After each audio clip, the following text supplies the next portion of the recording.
my iPhone for the 500th time. Hi, friends. Yes, it is that kind of day. A dropping things day, a day where the window shuts and I inhale like and have a really unnecessarily extreme reaction. So it's a good thing that it is time to start singing. I'm going to start with a song in honor of Georgia, where a person tuned in from, James Shelton, one of my concerts the other day. It was really fun seeing someone from the US outside of Massachusetts. I mean, I love seeing people from Massachusetts, don't get me wrong. Mom and Dad, I love you. But it's fun to see people show up who are, outside of my immediate inner circle. So this one's for you and for all of you.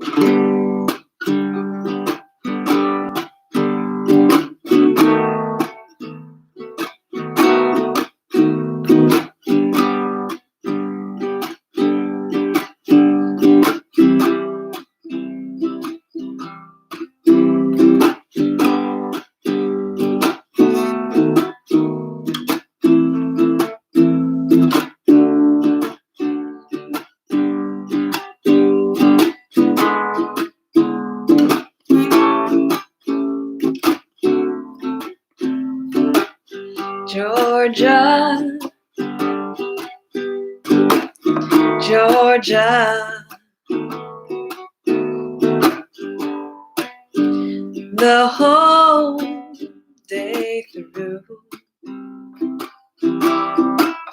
just an old sweet song keeps Georgia on my mind.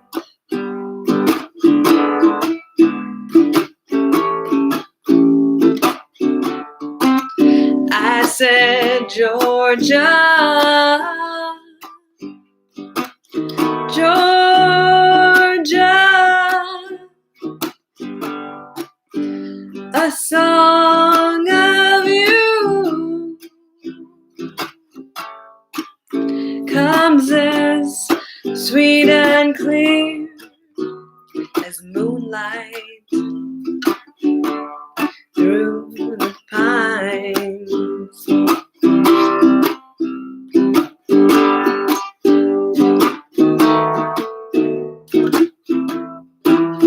Other arms reach out to me. Other eyes smile tenderly. Still in peaceful dreams I see the road leads back to you. I said, Georgia, Georgia, no peace I find, just an old sweet song keeps Georgia on my mind.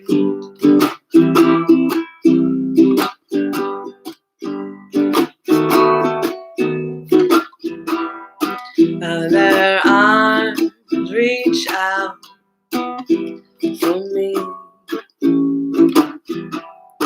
Other eyes smile tenderly. But in peaceful dreams I see the road leads back to you.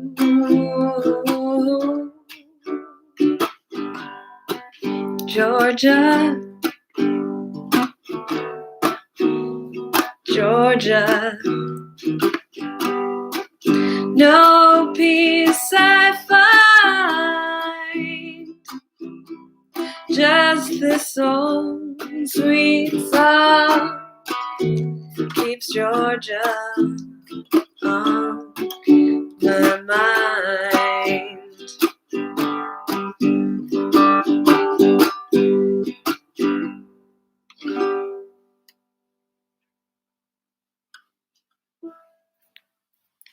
So that is thanks for tuning in from Georgia the other day. It's fun to see, people tuning in from different places. I know not everybody tunes in right away when I'm playing, but so far we've gotten folks tuning in from Belgium, from Massachusetts, from Colorado, from Italy, from Washington State, from Georgia, from Iraq, an asylum seeker that Sarah and I had met at the refugee center, tuned in, which was really fun. Just showing that, this is such a global world, which, in times of a pandemic, remind us that we're all human and that there is care that needs to be taken when there's, dangerously contagious viruses traveling around this smaller and smaller world that we inhabit. But it's also a great time to just remember that we're all connected. And so I thought I'd play a couple songs just to kind of connect us. And this is one that I'm not sure I've ever quite managed to play it, but maybe give it a shot. It's really beautiful in Brussels. The sun is shining. There's this gentle, lovely breeze, which is why I'm not sitting outside, because I'm using some sheet music.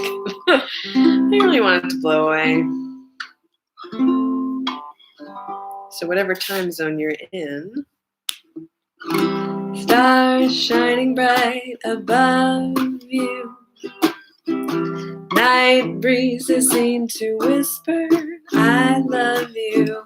Birds singing in the sycamore tree. Dream a little dream of me. Say night night and kiss me. Just hold me tight and tell me you'll miss me while I'm alone, as blue as can be. Dream a little dream of me. Stars fading, but I linger on, dear. Still craving your kiss. I'm longing to linger till dawn, dear. Just saying this. Sweet dreams till sunbeams find you. Sweet dreams that leave all worries behind you. But in your dreams, whatever they be, dream a little dream of me. Dream a little dream of me.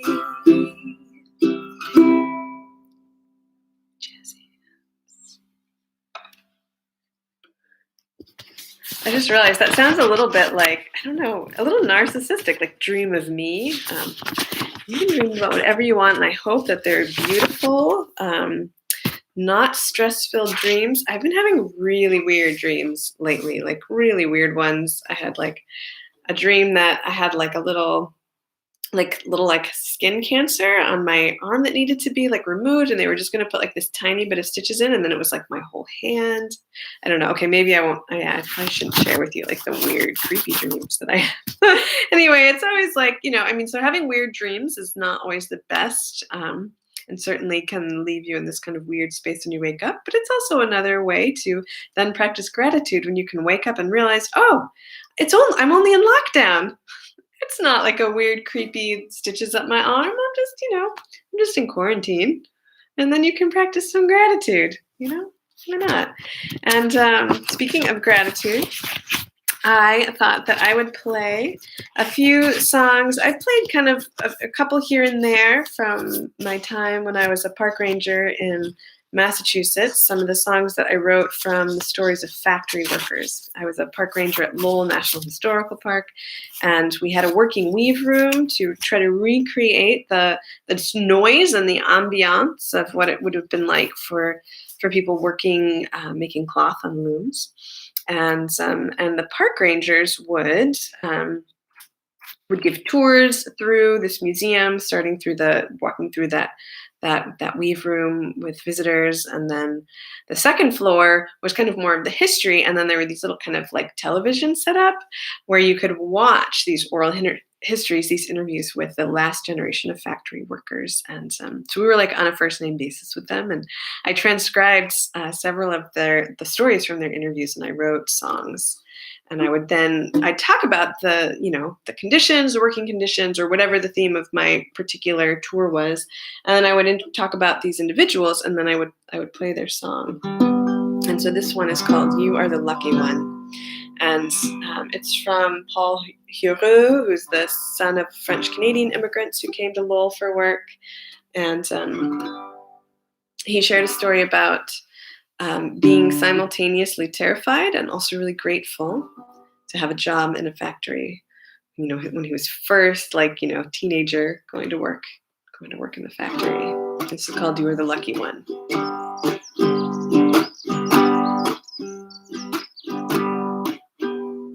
The first time they opened those doors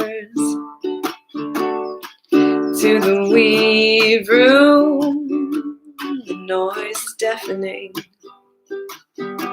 It scares you, feel like running out and going home.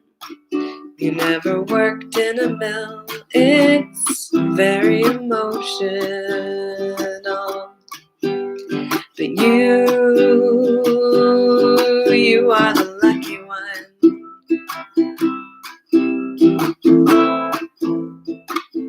You have a job.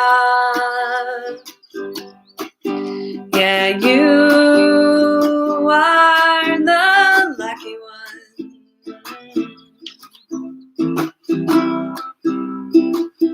You have a job.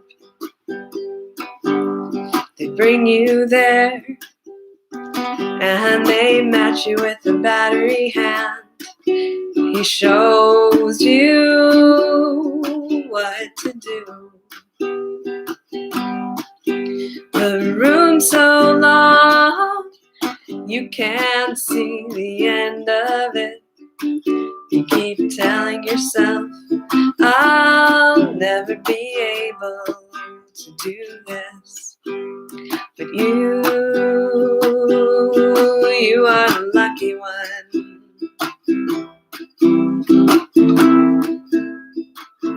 You have a job. Yeah, you are the lucky one.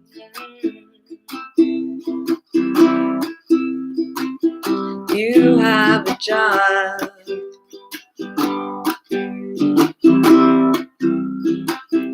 You have a job. Yeah, you have a job.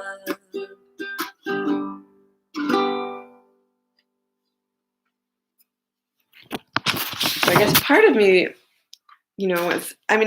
part of me has just been trying to figure out, okay, I started these concerts on the 18th of March, and kind of in a similar sort of spirit of a creative project my husband recommended that I try years ago when I was living in Lowell, where I would write a song a day for 30 days. I called it a month of music. And so this is another month of music under different circumstances. So I'm playing a concert a day for 30 days. So I think I have 10 more after today.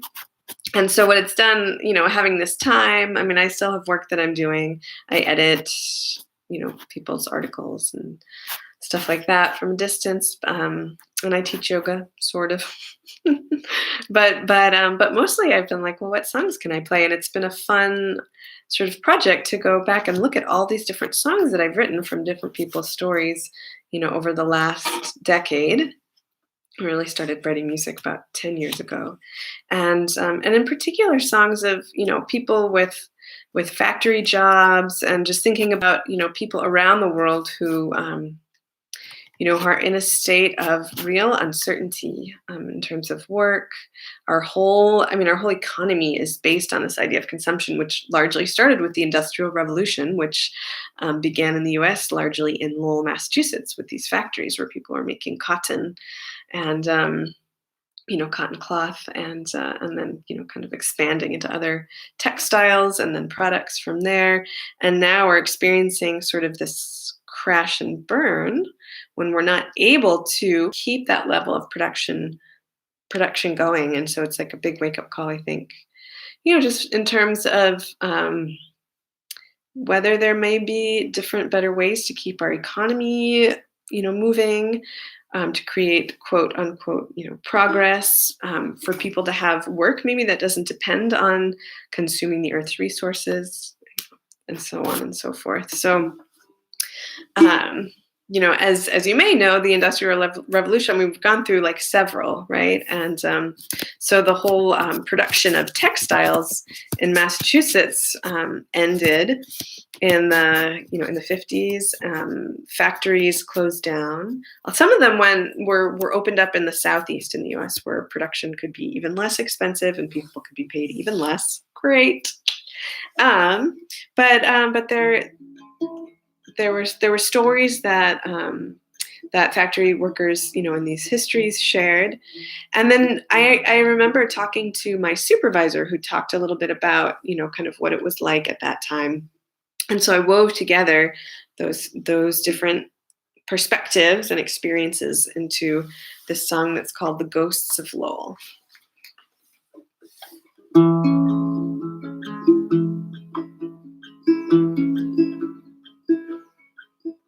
It was in the year of 57.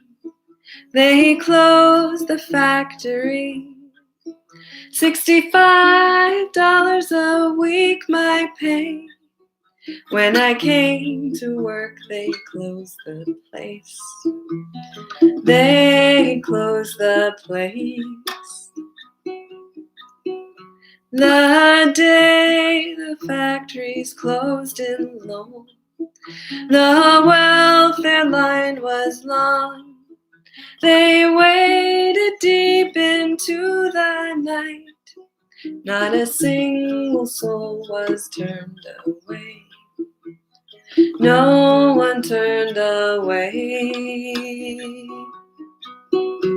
No more the turn of the water wheel, nor the rhythm of the moon. The mill was home for 38 years. Now ghosts walk the factory floor. Ghosts walk the floor. I can feel the beat of the machines and the way they shake the floor. They say the ghosts are working still. I feel like one of them right now. I am a ghost now. Quiet now, the sound of the factories. Silent as they wait.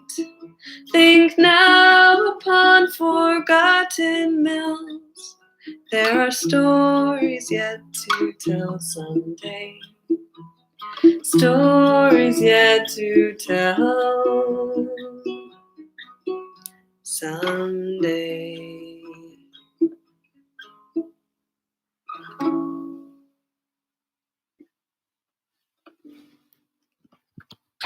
There's so many stories to tell. My wildest dreams, I would just find a way to just travel around and write songs from people's stories and sing them, record them, send them out all around the world so that we could all find ways to connect with one another and build solidarity and empathy and understanding. I think that music has this, the arts have a really powerful way of kind of opening people's hearts and minds and helping people make kind of personal connections to, to other people, but especially music. There's something really powerful about music, and clearly I'm biased because I have been drawn to music since I was a little kid, but there is just, to me, there's something about music where it's like this universal language. It doesn't matter if you even understand the words, you can hear it and you can sense what's being communicated. So that's my plume, my stylo, my form of communication is through music and singing the songs of people and their experiences. And during this lockdown time, it helps me keep perspective to sing these songs, especially to sing the songs of people who have had a difficult life, past, present. It helps me to remember to be grateful for all the privileges that I have. I mean, I'm safe, I'm eating well, I have hot water, electricity, I have beings, two and four-legged, who love and support me and lift me up in this uncertain time. I have you. I have Sarah tuned in with her family on the other side of Brussels, my parents in Massachusetts, and you may be tuning in now from another place in the world, and I'm so grateful to be able to connect with you in this, kind of mystical, magical way. Yeah. So I'm going to play another song. And this one's a little bit more upbeat. It's another factory song. It's called Four Pennies, and it's from the daughter of Italian immigrants. Her name was Narcissa Hodges, and she shared the story of how she was able to go and work in the factory, kind of like, this Paul Heureux saying, like, I mean, just being so grateful to get a factory job. It's like you had to.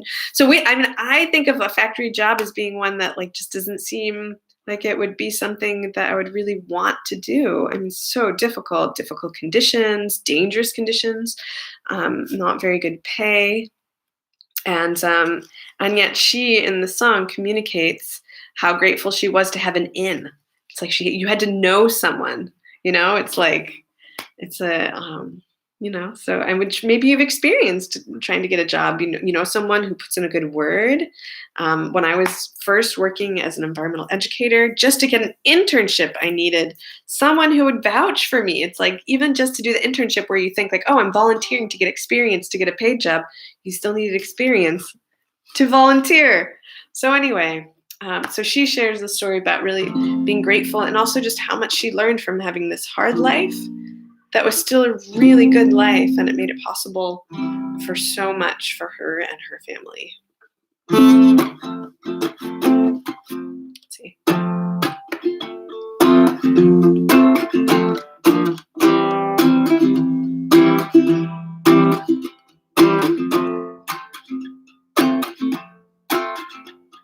The only way you could get a job is if you knew someone working in the factory.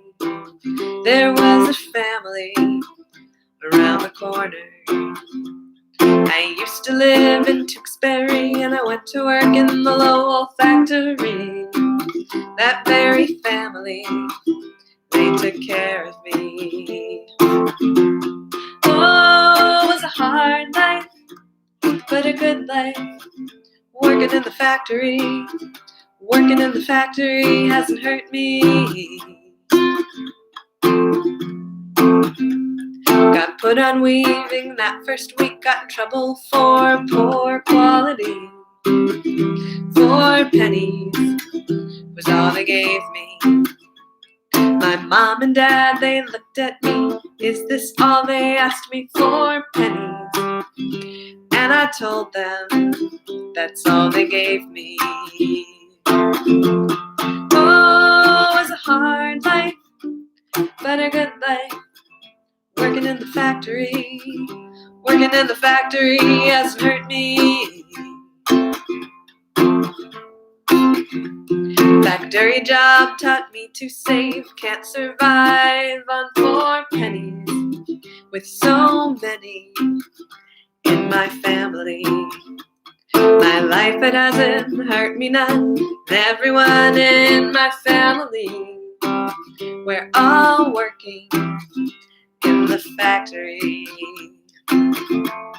Oh, it was a hard life, but a good life, working in the factory. It was a hard life, but a good life, working in the factory. Working in the factory hasn't hurt me.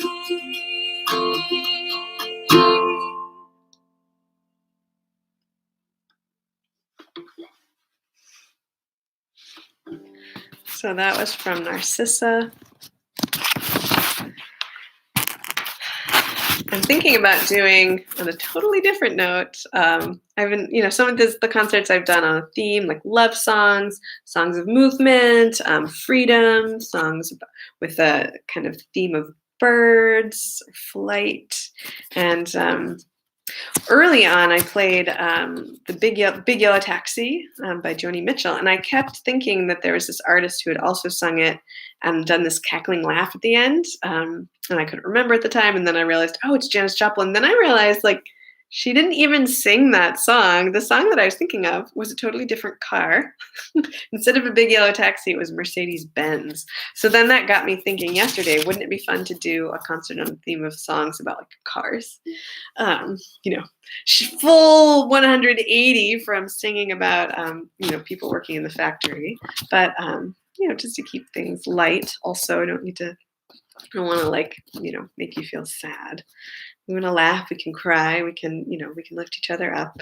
Anyway, so Mercedes Benz, I was thinking, then I was thinking Little Red Corvette, Prince, Mustang Sally could be a fun one. Maybe you've got some car themed songs. You could send me a little suggestion. I think that would be really fun. So it is unseasonably or maybe seasonably warm here in Belgium. 3 years ago, it got this warm, and I was like, sweet, no more winter. It's over forever, or until it comes back again the next year. And I packed up all of our sweaters and our coats, and I put them away. And then, spoiler alert, winter was not over. I had to get them all back out. But I'm so thankful that it's warm and sunny. And so I'm going to sing one more song from the Factories. And this is a song that I wrote from the story of Narcissa's sister, Celia Ting.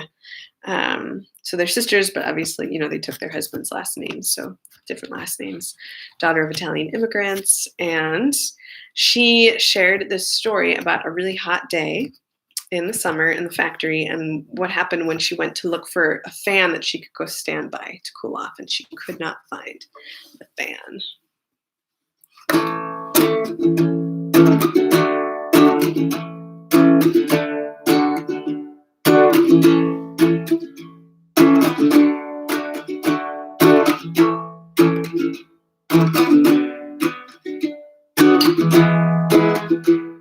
It's really flat. I don't know if it sounds really flat to you. I really need to change my strings, but because I've been doing these concerts every day, and strings take a little while to stretch out when you first change them.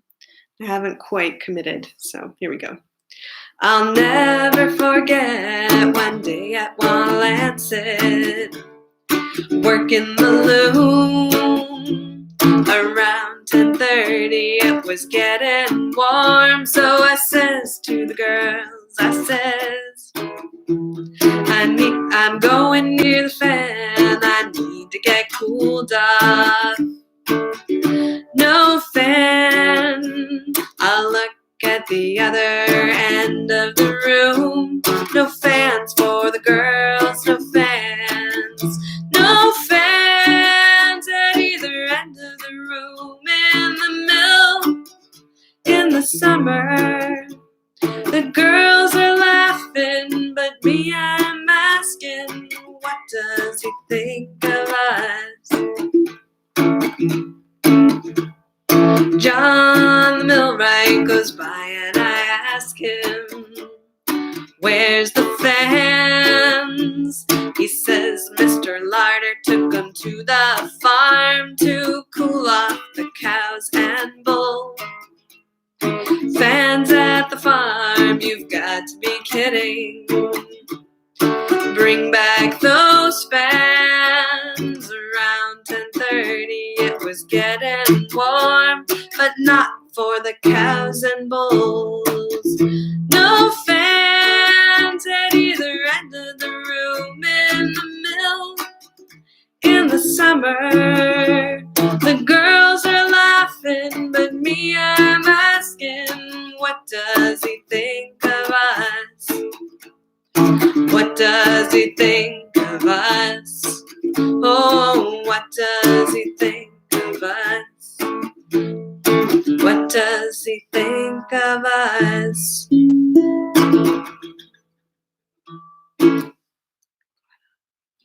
We have a fan. I'm really grateful. And every time it gets warm outside, my husband will say, "No fans." And actually, I mean, the joke, not that it wasn't a joke, the story. And clearly this was something that she really held on to and upset her, because she worked in the factory for decades. And when they interviewed her, just as, before the factories, or as the factories, or after the factories had closed, may have been after the factories closed, I think, because it was called The Workers Remember. So yes, it was after the factories closed. Like, this was one of the stories that she shared. Sharing our stories to me is just so interesting. And I think I have found that whatever the story a person shares, something that they're really holding on to seems to come out. It just wants to come out. But all of us park rangers were on this like first name basis with everyone. So everyone would be like, "Celia, no fans," and they would just like in the really thick Lowell accent that she used, and which added a little levity. And also it's just this really it was fun. Like, we felt this. It's like we were all family, together across generations. And I think that's a really great way to end our little concert day, just thinking about how, like, we are all a family. We share this planet, our home, with one another, with other beings, with other systems, with with a lot of kind of tenuousness to it. And so I think it's important to keep that in mind, and to be patient with ourselves and with one another, and to try to keep hearts and minds open, especially during this uncertain time. So thank you for helping me keep my heart open. And I'm just so grateful to be able to spend these afternoon time with you. I'm going to go out and get into the sunshine for a little while, get some vitamin D on this pale skin of mine, since I just spent the winter in Brussels.